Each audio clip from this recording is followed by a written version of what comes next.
and welcome to another deep dive. Yeah. We love to just take a very specific topic and go deep. And today we're talking about something really cool, how traveling can help you specifically with English pronunciation. Yeah, it's a fascinating area. So for anyone listening, you already know that being immersed in a language is good for your speaking. But we're going beyond the obvious today and into like the nitty-gritty of why travel is such a pronunciation powerhouse. Absolutely. And I think, one of the coolest ways to think about this is to think about how kids learn language. Oh, yeah, like little sponges, right? Exactly. They Yeah. just soak it up. They don't even know what grammar is yet. They're Yeah. just surrounded by these sounds and they start mimicking it. And that's kind of what we're tapping into with travel. I think that's such a good point. It's almost like hitting the reset button on your brain and learning pronunciation the way native speakers do organically. Yeah, and I think a lot of people listening, you've sent in some really cool sources for this deep dive. And one of the things that came up again and again was this idea of the brain as a sponge. Oh, it's fascinating, isn't it? Research is really starting to show that when you're immersed in an English-speaking environment, your brain goes through like a rewiring process. Hmm. And instead of constantly translating from your native language, it starts to think in the sounds of English. Yeah, it's like our brains are these incredible adaptable machines constantly evolving. I've always been fascinated by this idea. Imagine your neural pathways as like trails in a forest. The more you walk those trails, the more defined they become, the more accessible. Okay, like that analogy. So when you travel and immerse yourself in English, you're essentially carving out those pronunciation trails in your brain. Oh, I see. Each conversation, each interaction strengthens those pathways, making it easier to produce the sounds of English. That makes total sense. And it's not just about passively hearing English, though, right? It's about actively using it in real situations. It's that active engagement that really solidifies the learning. Okay, so give me an example. Think about ordering coffee, asking for directions, chatting with locals. Yeah, those everyday moments. You're forced to use the right sounds to be understood. I'm picturing like a traveler trying to order a latte and like really having to focus on how to say those L sounds correctly. Exactly, or like navigating a busy train station, you got to pronounce those station names clearly so you don't end up in the wrong place. Right, right. And it's like your mouth gets a workout too. Yeah. I remember reading about the role of muscle memory in pronunciation. Oh, that's a key element. Yeah. Similar to learning a physical skill, like playing an instrument or riding a bike. Okay, yeah. At first, you're kind of wobbly and unsure, but with practice, those muscles develop that muscle memory. You just know what to do. Exactly, without you consciously thinking about it. And the same thing happens with your mouth-tone vocal cords when you're practicing speaking English regularly. Travel provides those constant reps, turning those initially awkward sounds into something that just feels natural. Right, and this is where the beauty of cultural context comes in. You can't truly master pronunciation without understanding the cultural nuances that shape how English is spoken around the world. Yeah, that's something I've always been fascinated by, how the same language can sound so different depending on where you are. Oh, absolutely. In one of my sources, you mentioned the word schedule and how it's pronounced differently in the UK and the US. Yeah, classic example, right? In the UK, it's often schedule. In the US, it's schedule. Totally. And it's not just a random variation. It reflects the history of the language, how it evolved in different parts of the world. Another good one is lorry versus truck. Yeah, yeah. Or even simple things like how some people say tomato and some say tomato. Exactly. Those variations aren't just about accent. They're a window into different cultures. So by immersing yourself in those cultures, you're not just learning to speak, you're gaining a deeper appreciation for the richness of the language. And you're picking up on those subtle cues that textbooks often miss: the rhythm, the intonation, the way words are stressed in a sentence. All essential elements of authentic pronunciation. And let's not forget about slang and idiomatic expressions, no matter how many textbooks you read. Nothing beats hearing those phrases used naturally in conversation. Oh, you're so right. Travel throws you into the deep end of authentic English with all its quirks and colorful expressions. It's like learning the secret handshake of the language. You start to understand not just the literal meaning of words, but the vibe and attitude they convey, which adds another layer to your pronunciation skills. Okay, so we've talked about how travel can rewire your brain for pronunciation, the importance of cultural context. But with so many English-speaking destinations out there, how do you choose the right one for your pronunciation journey? Hmm. That's the big question. What factors should someone consider? Well, it's not just about picking a place because it looks pretty in pictures. Yeah. You need to think about the kind of English exposure you'll get and what your specific goals are. Okay. For instance, if you want to master a specific accent, you choose a destination where that accent is prevalent. So if someone wants to learn that classic American twang, they'd head to the U.S. But even within the U.S., there's such a variety of accents. For sure, from the West Coast to the East Coast, South, Midwest, it's a whole spectrum of American English. Same with the UK. You've got London, Edinburgh, Manchester, each with its own distinct sound. Absolutely. It's almost like choosing a flavor of ice cream. But what if you're not after a particular accent? What if you just want clear, generally understood pronunciation? Then you might consider destinations known for their neutral accents. Australia, Canada, often mentioned. I can see that. Australian English, while having its own unique sound, tends to be less slang-heavy than some other varieties. And Canadian English, especially in cities like Toronto or Vancouver, is known for its clarity. So many options, but the key is to choose a place that excites you, a place you're genuinely interested in experiencing, because that passion will fuel your learning. Absolutely, passion is a powerful motivator. And here's something to think about before you even book that flight. Yeah. One of my sources brought up pre-trip preparation. Oh, that's so important. It emphasizes getting comfortable with some basic pronunciation principles before you even set foot in your chosen destination. It makes such a difference. You don't want to arrive feeling completely lost. So what kind of pre-trip prep are we talking about? Well, a good starting point is to identify those tricky sounds that you personally struggle with. Maybe it's the dreaded the sound, the R sound, or specific vowel combinations. Yeah, we all have those. The beauty is there are so many online resources and apps these days that can help you target those specific sounds and practice them in a fun way. It's like giving yourself a pronunciation head start, and while you're at it, familiarize yourself with the particular accent you'll be exposed to, right? Exactly. Listen to podcasts, watch videos of people speaking naturally in your chosen destination, even try mimicking those sounds. Train your ear and your mouth. You'll hit the ground running pronunciation-wise. The more prepared you are, the less overwhelming it'll feel when you're in that real-life setting.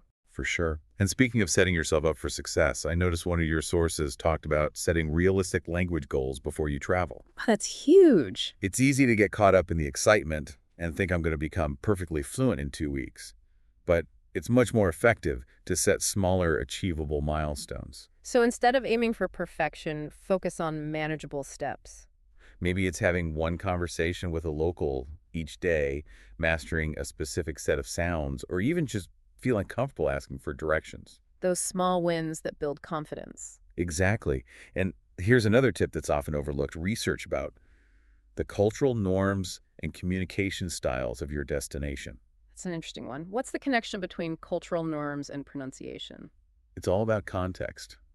Understanding the cultural nuances of communication can help you avoid misunderstandings and pronounce words appropriately in different situations. So give me an example. Well, politeness is highly valued in British English, so you'd want to adjust your tone and pronunciation accordingly. That makes sense. You don't want to come across as rude or disrespectful just because you're not aware of the subtle cultural cues. It's like learning the unspoken rules of the language game. Okay, so we've covered how immersion rewires your brain, the importance of cultural context, and even how to prep like a pro before your trip. But once you've landed and you're surrounded by the language, how do you actually make the most of this immersive experience for pronunciation improvement? Ah, that's where the real fun begins. Let's dive into that in part 2. All right, so we're back and ready to dive into part 2 of this deep dive into how travel can help you specifically with English pronunciation. Should be fun. We left off talking about how to actually make the most of an immersive environment for pronunciation improvement. Now you're in your chosen destination, you're surrounded by the language. What are some strategies for turning those everyday experiences into like pronunciation gold? Well, it really is all about embracing those real-life conversations, those moments when you're ordering food, asking for directions, chatting with a taxi driver. These become your pronunciation boot camps. Like mini pronunciation gyms scattered throughout your trip. Exactly. And one of the most valuable skills you can hone in these situations is active listening. It's not just about hearing the words, but paying attention to the rhythm, the intonation, the way native speakers stress certain syllables. So it's about really immersing yourself in the soundscape of English. Yes, precisely. And there's a technique called shadowing that can really accelerate your progress. It's surprisingly simple, but incredibly effective. I've heard about shadowing, but I'm not entirely sure how it works. It's like being an echo. You listen to a native speaker. It could be someone you're talking to, a podcast, even a character in a movie, and you try to repeat what they say, mirroring their pronunciation, their tone, even their pauses. So you're training your mouth to move in the same way to produce those sounds authentically. Exactly. It's like a pronunciation dance. And as you practice, you start to internalize those subtle nuances of pronunciation that you might not even consciously notice otherwise. It's like learning by osmosis, absorbing those sounds and rhythms through repetition. Precisely. And remember, it's not just about mastering individual sounds. It's about capturing that natural flow of connected speech, the way words blend together in a sentence. Oh, right. Connected speech, like when native speakers say gonna instead of going to, or wanna instead of want to. It's almost like a secret code. Exactly. And the more you expose yourself to authentic spoken English, the more you'll start to decode those patterns naturally. So we have all these real-life pronunciation gyms around us, but what are some specific scenarios that travelers can really take advantage of? Well, ordering food is a classic one, but it's a gold mine for pronunciation practice. You have to be clear and concise to get your order right. You're using specific vocabulary related to food and drinks, practicing numbers, even using polite phrases. It's amazing how something as simple as ordering a coffee can become a pronunciation lesson. Absolutely. And don't be afraid to get adventurous with your order. Instead of just saying coffee, please, try ordering a cappuccino with almond milk or a decaf latte with an extra shot. Leveling up in the pronunciation game. Exactly. You're stretching your vocabulary and challenging yourself to produce those sounds accurately. And what about asking for directions? That seems like another unavoidable travel scenario. Oh, it's a fantastic opportunity. You're using prepositions, street names, landmarks.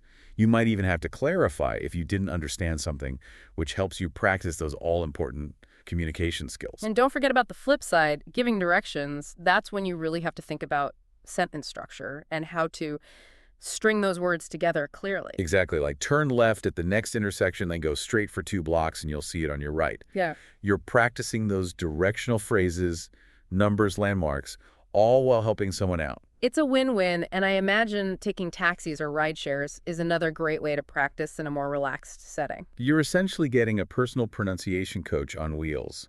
You're using street names, explaining your destination, maybe even chatting about the weather or local attractions, and drivers are often happy to chat. It's like a language exchange on wheels. And the sources also mentioned shopping as a surprisingly good pronunciation booster. Think about all the interactions you have asking for sizes, colors, trying things on. Do you have this shirt in a medium? Is there a blue one? You're using descriptive adjectives, comparing items, even negotiating prices. Like a pronunciation treasure hunt, and then there are all the social interactions that come with travel, meeting new people, striking up conversations at hostels, maybe even attending local events. These are gold mines. You're introducing yourself, asking questions, sharing your own stories.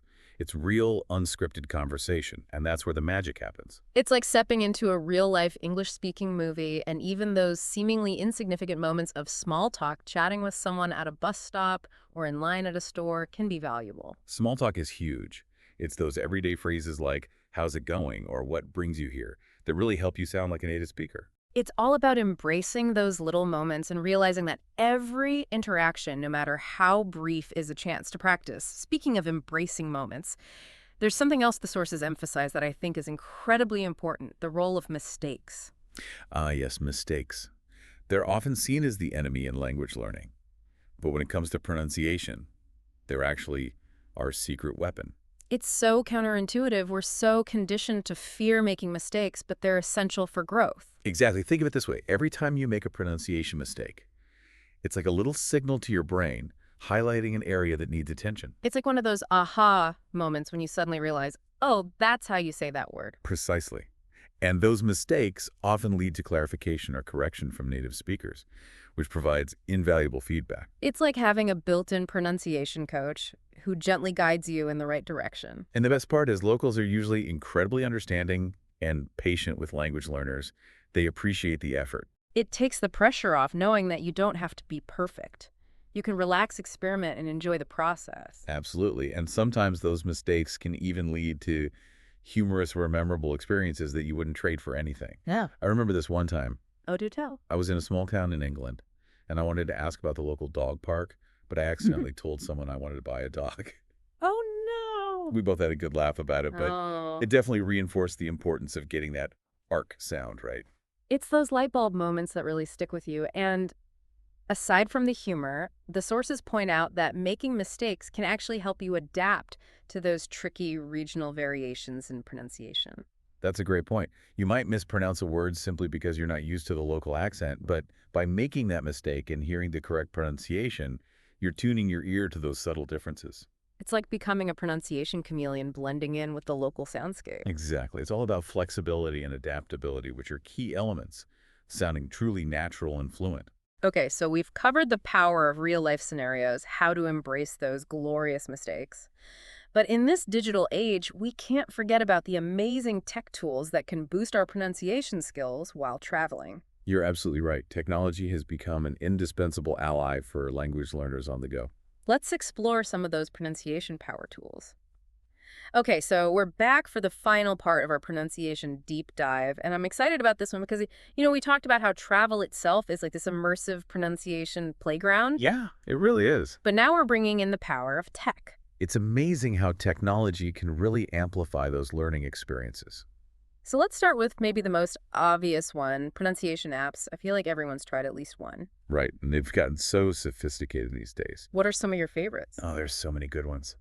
Elsa, Speechling Hello Talk. I've heard of those. They all use speech recognition technology to give you instant feedback on your pronunciation. So you practice a sound, Yeah. and it tells you if you're on the right track. Exactly. You can work on specific sounds intonation, even record yourself to track progress. It's like having a pronunciation coach in your pocket. And you can use them anywhere on the plane, on the train, even while waiting in line for that perfectly pronounced cappuccino. Love it. And speaking of visual learning, YouTube's another amazing resource, right? Oh, absolutely. Tons of channels dedicated to pronunciation with visual demonstrations of mouth movements, examples from native speakers, all sorts of tips and tricks. Any channels you recommend? Rachel's English is Great English with Lucy. I've heard of those, yeah. Really clear explanations, and you get to see how those sounds are actually made. It's like having a pronunciation class on demand. And so easy to fit into a travel schedule. You can watch a quick video while you're waiting for a flight or on a bus ride.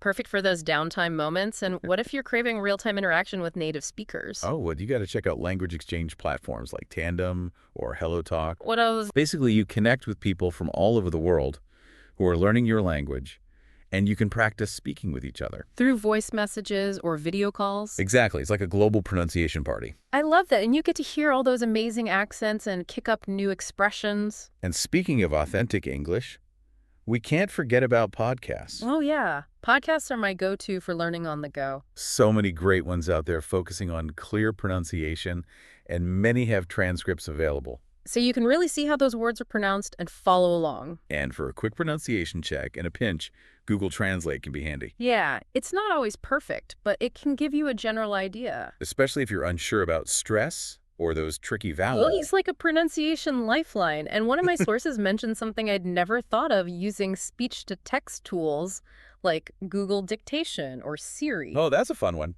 You speak into your phone and it tries to transcribe what you're saying. If your pronunciation is clear, it'll get it right. If not, you'll see where you need to adjust. It's like a little pronunciation game. And if you're a fan of flashcards, language learning apps like Anki or Quizlet can be really helpful. You can create flashcards with audio practice.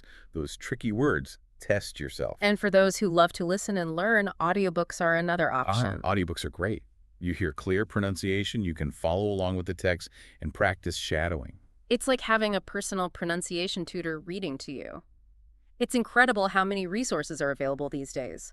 So whether it's apps, podcasts, YouTube videos, or even those speech-to-text tools, technology has really changed the game when it comes to learning pronunciation. Absolutely. And the best part is you can tailor it to your learning style and your travel style. Find what works for you and make it fun. The more you practice, the more confident you'll become, and that confidence will really shine through in your pronunciation. So true. Well, I think we've covered a lot of ground in this deep dive, from the science behind immersion to the art of turning everyday experiences into pronunciation practice. It's been a fascinating journey exploring how travel can unlock your pronunciation potential.